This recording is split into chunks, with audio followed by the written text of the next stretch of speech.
লুটের টাকা কি বাংলাদেশ ফেরত আনতে পারবে? এই প্রশ্ন অনেকেরই। আমার ভিডিওর কমেন্ট বক্সে পেয়েছি এসব কথা। আবার অনেকে জিজ্ঞাসা করেছে, সুইস ব্যাংক থেকে না হয় টাকা ফেরত আনা গেল, কানাডার বেগমপাড়া, সিঙ্গাপুর, মালয়েশিয়ায় পাচার হওয়া টাকা কিভাবে ফেরত আসবে?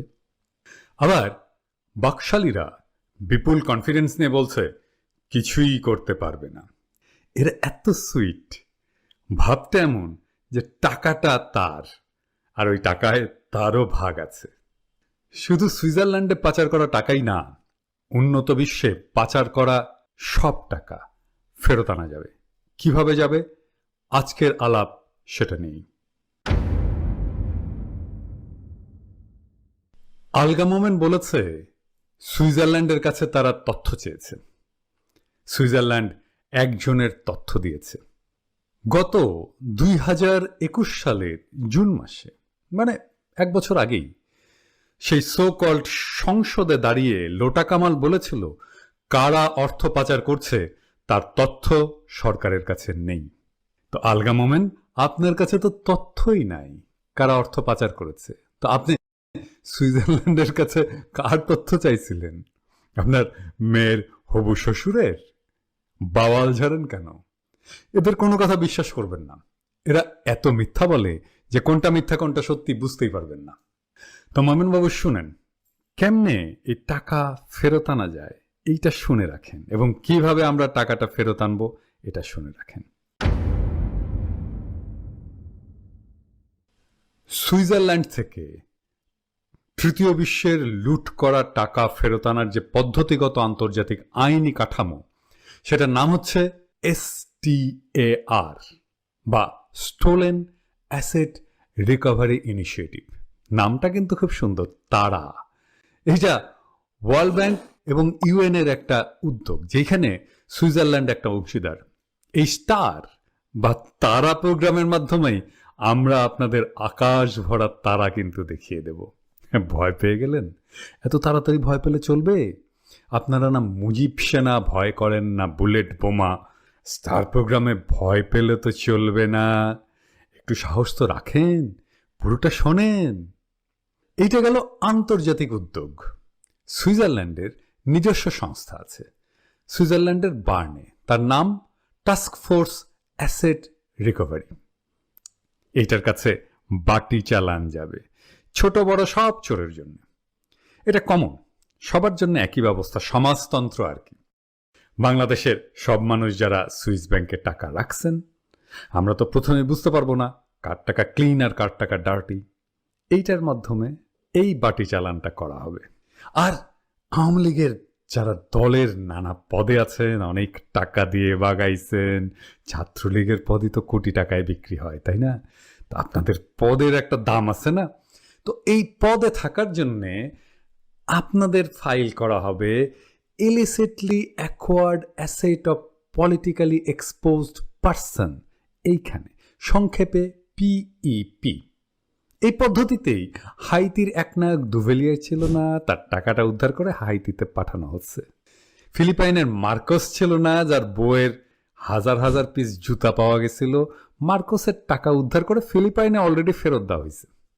এইটা যেই আইনে হয়, এটার নাম হচ্ছে federal act on freezing and restitution of illicit assets held by foreign politically exposed person. এই হচ্ছে সেই আইন।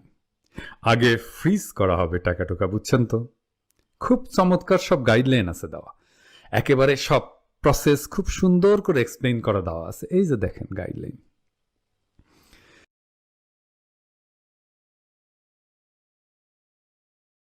অ্যাসেট রিকভারির মোট স্টেপ হচ্ছে 8টা।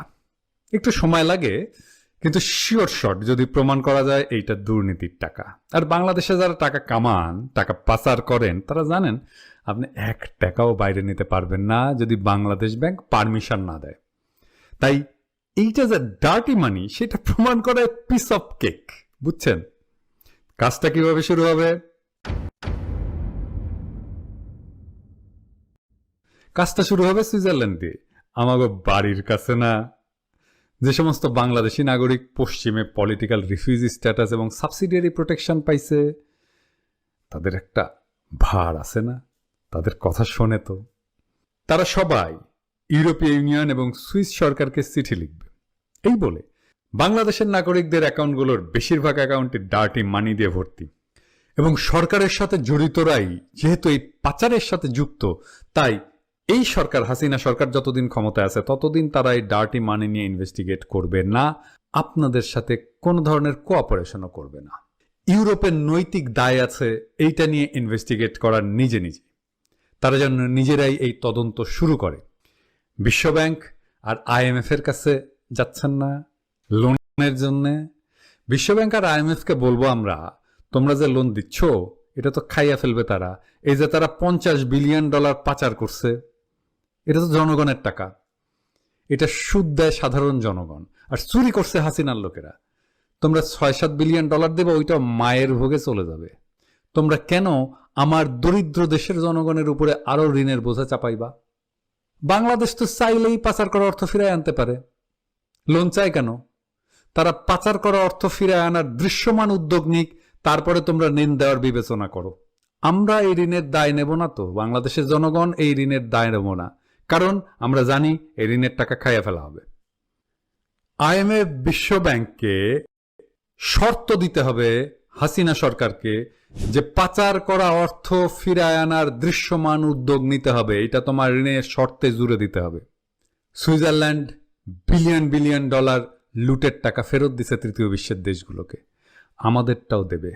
পৃথিবীর সব উন্নত দেশেই সুইজারল্যান্ডের মতো আইন আছে পাচার করা টাকা ফিরায় আনার জন্য। আমি আর একটা উদাহরণ দিচ্ছি, পাশের দেশ সিঙ্গাপুরে বাদ যাবে না একটা শিশু, তেমনি বাদ যাবে না একটা দেশও। কোনো লাভ নাই ভাইয়া, চেষ্টা করেও এই টাকা বাঁচাইতে পারবেন না, কোনো মাফ নাই। ওই টাকা বাংলাদেশের জনগণের, এইটা আমাদের জাতীয় সম্পদ, এইটাকে উদ্ধার করা আমাদের জাতীয় দেশপ্রেমিক দায়িত্ব। আরে আরে কি কাঁদছেন কেন? আরে দূর, কাঁদে নাকি? চিরদিন কি সবার সমান যায়? টাকা ভোগ করতে পারবেন না শুধু তাই না, যার টাকা তার কাছে তো ফেরত যাবেই। বাংলাদেশ তো আপনার উপনিবেশ না, তাই না, যে লুট করবেন?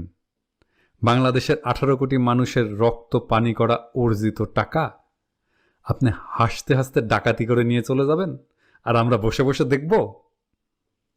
এইটার শাস্তি তো শুধু টাকা ফেরত দেওয়া না, বাংলাদেশের জনগণের সম্পদ চুরি করার জন্য বাকি জীবন জেলখানায় কাটাবেন, চকরা বকরা ড্রেস পরে। ভালো না? পরিবেশটা সুন্দর, ওইখানে কোনো হইচই নেই। আর আমরা এই লুটের টাকা কাজে লাগাবো তরুণদের শিক্ষা, বয়স্কদের স্বাস্থ্য নিশ্চিত করার কাজে। শিক্ষা আর স্বাস্থ্য, এই দুই চাকায় ভর করে আমরা আমাদের জাতীয় অর্থনীতিকে নক্ষত্রের পথে উড়ায় নিয়ে যাব ইনশাল্লাহ। সেই নতুন করে গড়ে তোলা দেশের তরুণ পাবে শিক্ষা, যৌবন পাবে কাজ, বয়স্করা পাবে নির্ভরতা, মুরব্বীরা হবেন সম্মানীয়, নারীরা হবেন প্রেরণাদাত্রী আর সহযাত্রী। জীবন থেকে শঙ্কা, ভয়, কুটচিন্তা, অনিশ্চয়তা দূর হয়ে সকল নাগরিকের জীবন হয়ে উঠবে এক দারুণ অ্যাডভেঞ্চার। আমাকে অনেকেই জিজ্ঞাসা করেন, আপনার অ্যাম্বিশন কি? আমার একটাই অ্যাম্বিশন, বাংলাদেশের লুটের টাকা দেশে ফিরে আনা। আমি জানি আমি তুচ্ছ ক্ষুদ্র মানুষ, আমি জানি আমার সামর্থ্য, বিদ্যা, জ্ঞান, দক্ষতা ক্ষুদ্র। তারপরেও আমার মতো এই তুচ্ছ ক্ষুদ্র মানুষকে সৃষ্টিকর্তা এই মহৎ কাজ সম্পাদনের যোগ্য শক্তি, সাহস আর দক্ষতা যেন দেন, এই দোয়া আপনারা করবেন। বাংলাদেশের জনগণের ওই লুটের টাকা ফিরিয়ে আনার হিম্মতের মধ্যেই লুকিয়ে আছে সে আগামীর বাংলাদেশ নামের মাতৃভূমি, যা হয়ে উঠবে এক অমিত সম্ভাবনার